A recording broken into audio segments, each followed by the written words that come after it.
حضرت خباب رضی اللہ عنہ بن ارتھ کا ایمان لانا۔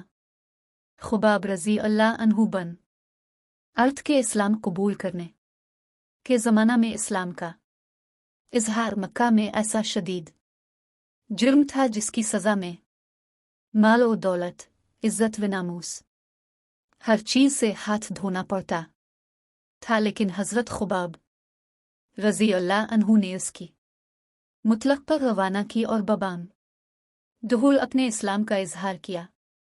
یہ غلام تھے، ان کا کوئی آدمی مددگار نہ تھا، اس لیے کفار نے ان کو مشق ستم بنا لیا اور ان کو بڑی دردناک سزائیں دیتے تھے۔ جنگی پیٹھ دیکھتے ہوئے انگاروں پر لٹا کر سینہ پر ایک بھاری پر کر سینہ پتھر رکھ کر ایک آدمی اوپر سے مسلتا اور وہ اس وقت تک انگاروں پر کباب ہوتے رہتے جب تک خود زخموں کی رطوبت آگ کو نہ بجھاتی، لیکن اس سختی کے باوجود زبان کلمہ حق سے نہ پھرتی۔ رحمت للعالمین اس قسم پر اس کی حالت میں تالیف قلب فرماتے تھے، لیکن ان کا آقا اتنا سندل تھا کہ وہ ان کے لیے اتنا سہارا بھی نہ برداشت کر سکا اور اس کی سزا میں لوہا آگ میں تپا کر اس سے ان کا سر داغا۔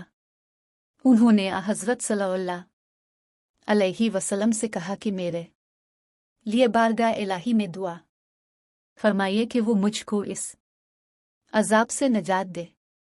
آپ صلی اللہ علیہ وسلم نے دعا فرمائی کہ اے اللہ، خباب کی مدد کر۔ بارگاہ الہی میں دعا قبول ہوئی تو حضرت خباب رضی اللہ عنہ کو اپنے سن دل آقا سے نجات ملی۔